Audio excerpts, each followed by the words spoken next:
Hello everyone, and welcome to Let's Play Neverwinter Nights 2. I'm Lord Arcantos, and I will be your host for this epic adventure.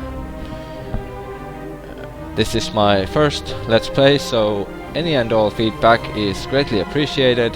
I hope you'll enjoy this, and hopefully I will get better at this Let's Playing during this playthrough as I get more comfortable with this.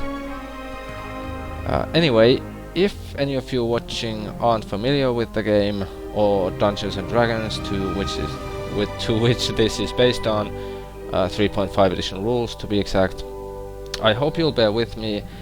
I won't explain all the mechanics cause they can get pretty complicated and would take ages to explain, but I will try to explain the basics of combat and such as we go through the tutorial and early parts in the game.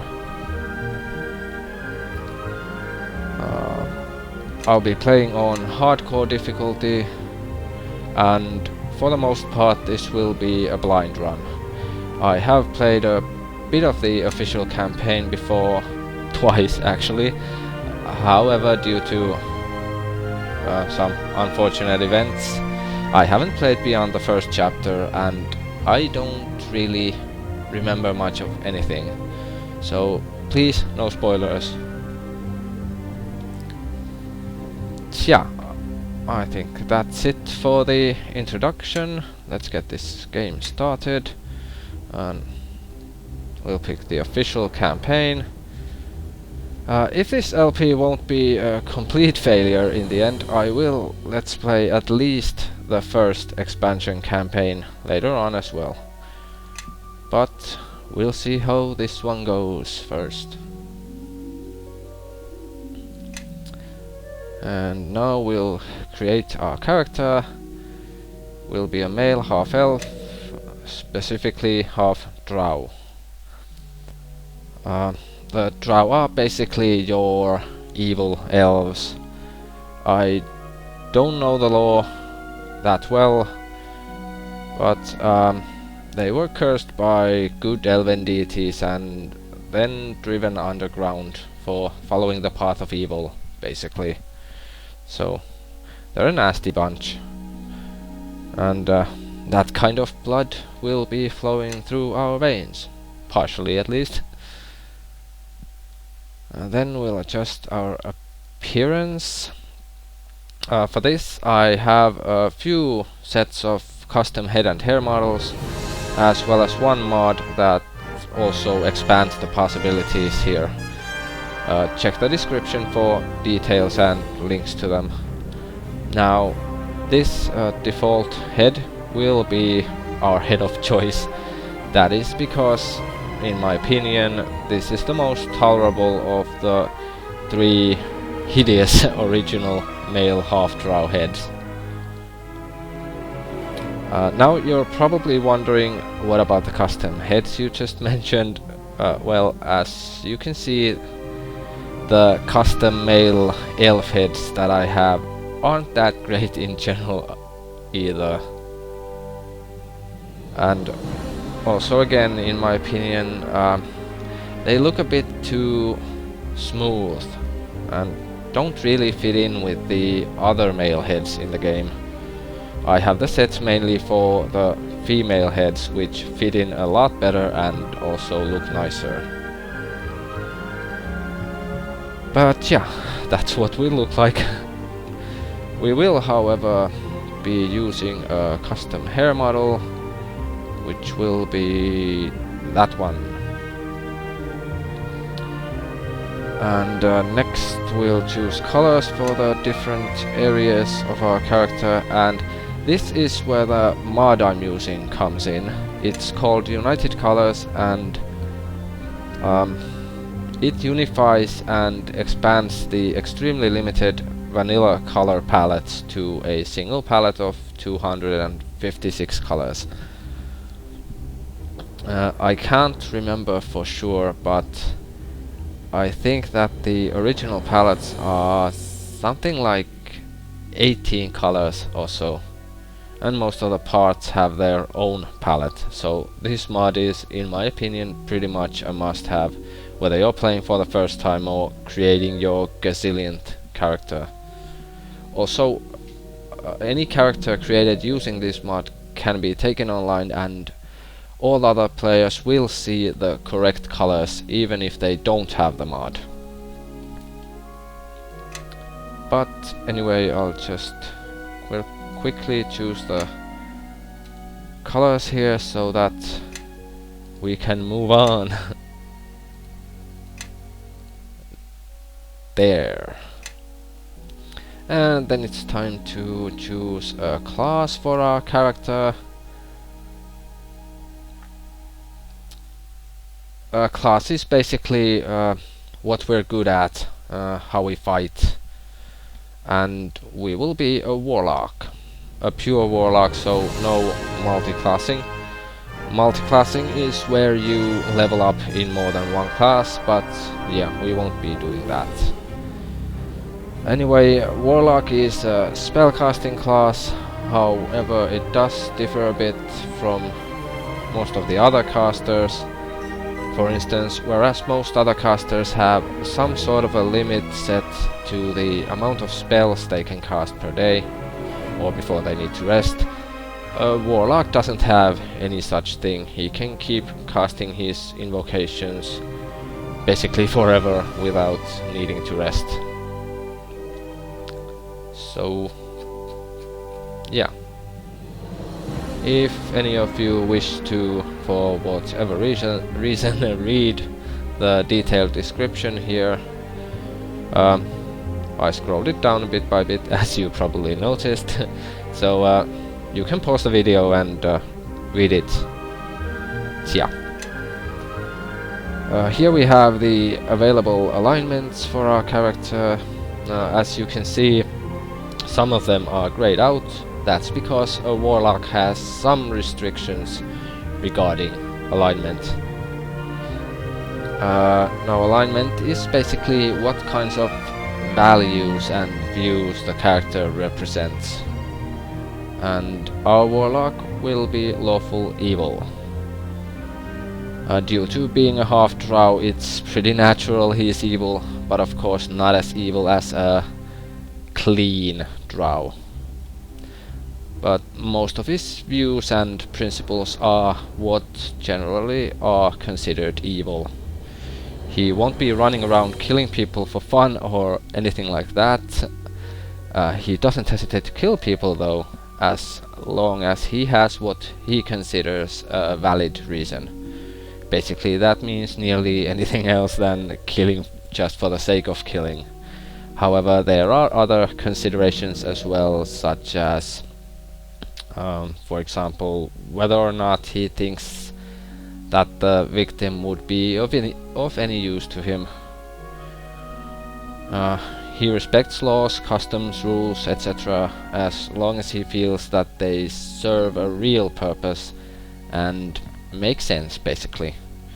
But of course he may still break even those laws he respects, if it seems necessary, depending a lot on the situation. But anyway, Lawful evil it is. Now we get to pick a deity whom we worship. However, for most classes, like for Warlocks, this is completely optional. It has no effect on us outside of roleplaying. There are a few classes that require you to pick a deity, but yeah, we aren't one of those. So this is purely for role-playing reasons that our character worships Auril the Frost Maiden, who could be called the goddess of winter. That is related to our character's birth in a way. And now we get to a pretty important part, the ability scores. At this point I should probably mention that this will in no way be anywhere near an optimal Warlock, or an attempt at such. This is purely a role-playing build. I do avoid crippling my characters, so I have pre-planned this build all the way, except for my invocations, which I will choose as I play. I prefer having fun and experimenting a bit with my characters to make them more unique. I hate playing power builds and your basic how it should be builds. And after all, games are about having fun. But yeah, let's move on with this so that we'll get to the actual game as well before the end of the decade. So basically the ability scores are the physical and mental attributes of the character. Now our character, ever since his foster father took him in, has been trained with ranged weapons by him, such as crossbows and the like, and he's naturally also practiced his powers, which include ranged attacks. Therefore his dexterity, which measures a character's agility, reflexes, balance and such, is pretty decent, so we'll raise that to 16.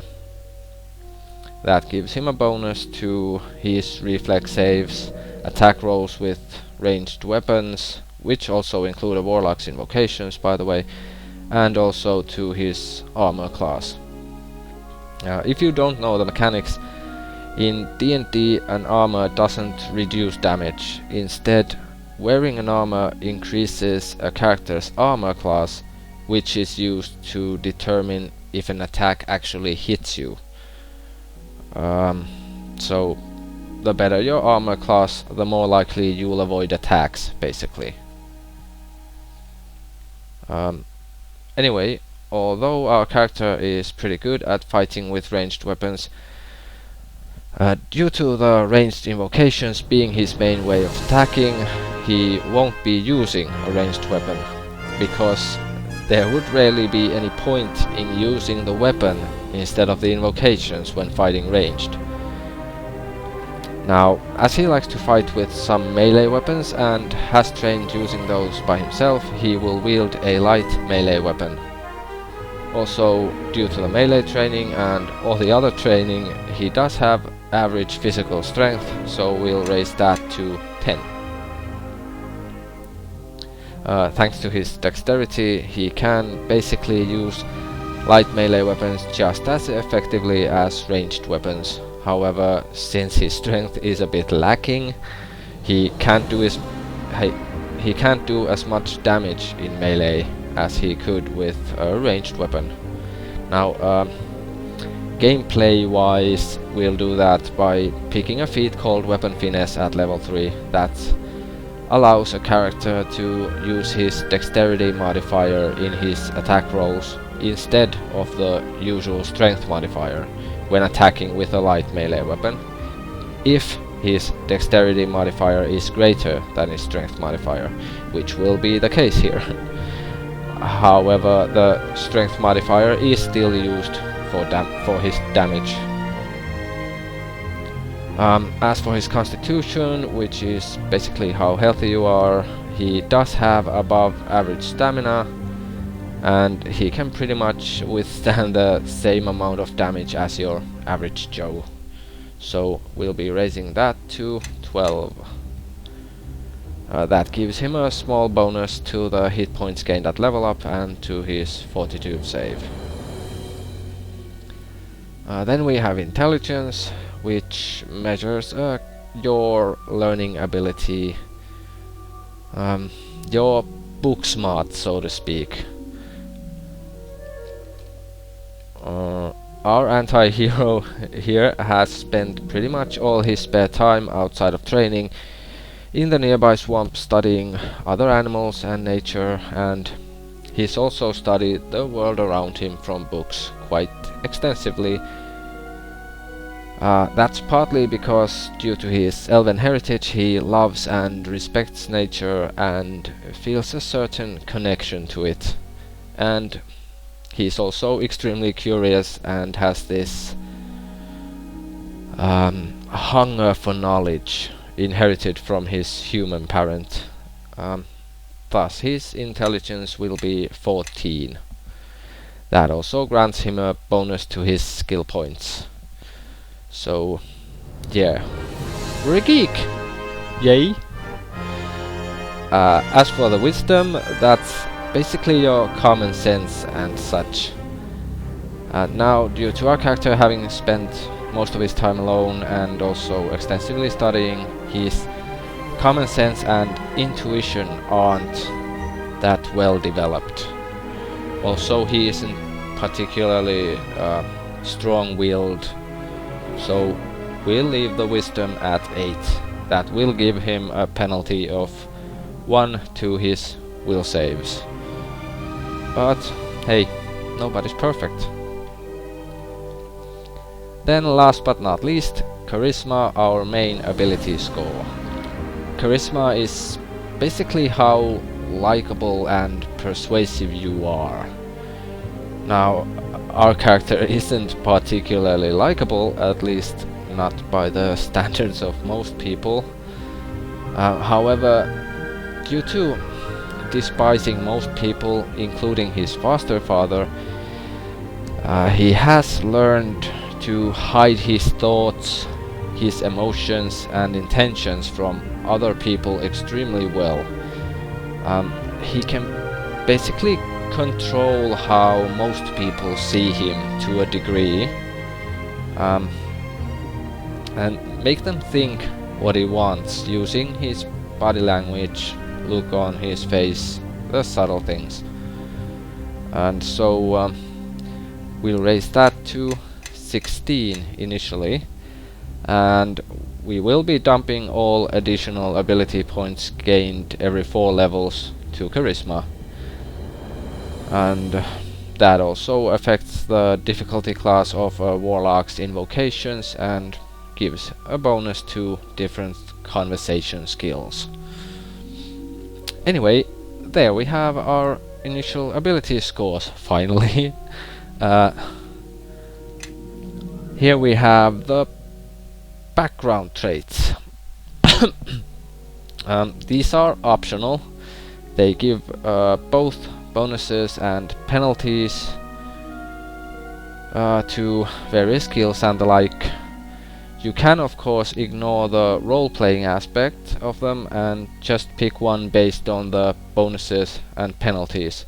However, we will pick one solely for role-playing purposes. Yeah, I know you never saw that coming. Anyway, even if our birth is a mystery for the most part, it is certain that we are not from anywhere near the Neverwinter area, so we will go with the foreigner trait. That one is the most fitting of all the traits available to us. However, the downside of this trait is that both the bonus and penalty can be completely ignored, because we won't be using nor investing points to either of those skills. But yeah. Okay then, now we get to distribute our skill points, and we'll do it manually instead of going with a set. Bluff is pretty self-explanatory. It's used in conversations, and because our character is a decent liar, we'll invest some points to that throughout the game.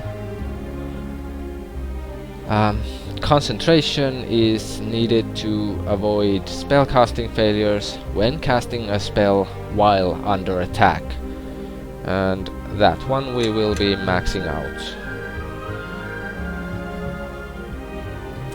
Intimidate, like Bluff, is a conversation skill, and we'll most likely use that more than Bluff, so we'll invest a few points more to Intimidate during the game. Then we will move on to Spellcraft, which is used for identifying spells being cast by other characters, and some classes use it for counter spells. However, a Warlock can't counterspell, so the reason we're investing to it is preparation for a few epic feats and spells that require a certain amount of ranks in Spellcraft. We can't get to epic levels on the official campaign because it has a level cap of 20, However, I will be taking this character to the first expansion campaign, Mask of the Betrayer, which allows progression to epic levels. So, yeah. And again, last but not least, the use magic device skill will be nearly maxing that out to expand our arsenal a bit. This skill allows a character to use magic items such as spell scrolls and equipable magic items that require a certain class or race or the like, as if the character had the required class or whatever. Yeah, and moving on, next we will choose our first feat, well, our first optional feat. Here you can see the feats that we get for free from our race and class. Warlocks get the light armor proficiency, which allows a character to wear light armor, and also related to that, they get the armored caster feat, which allows them to wear light armor without suffering the arcane spell failure penalty of the armor. Arcane spell failure penalty is a chance that arcane casters have of failing to cast a spell when wearing an armor. And here you can see what is basically a Warlock's base invocation, the Eldritch Blast. It can be cast as such or modified with Eldritch Essence invocations and or Blast Shape invocations. The essences add secondary effects to the blast, such as, for example, a slowing effect, and the blast shapes obviously modify the shape of the blast, like extending its range or allowing it to hit multiple targets.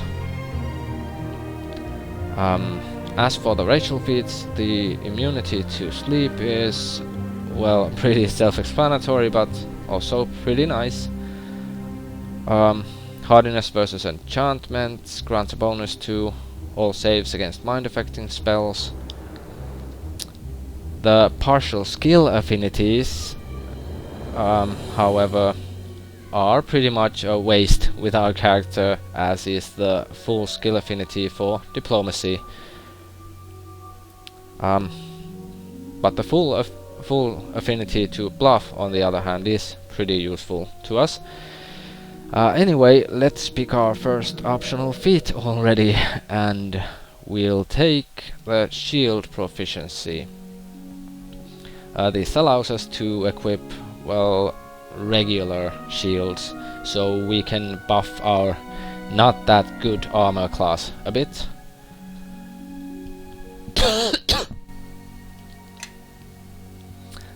Then we get to pick our first invocation, and that will be the Eldritch Spear.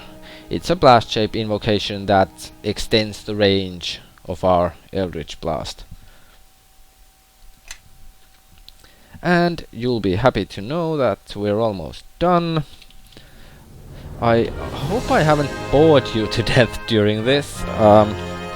I thought it might be nice for you to know the reasons behind the different aspects of our character, like the ability scores, and so you'll know a bit about what kind of character we'll be playing. Anyway, as you can see, I just tapped into the infinite reserves of my extremely vivid imagination as I named our character. And we'll just go with the starting age the game gives for a half-elf. As for his voice, I think we'll go with the sociopath. I want to see suffering. And with that, our character is finished. Yeah, I know, about time. So, yeah, let's just start the game already. Enjoy the opening cutscene.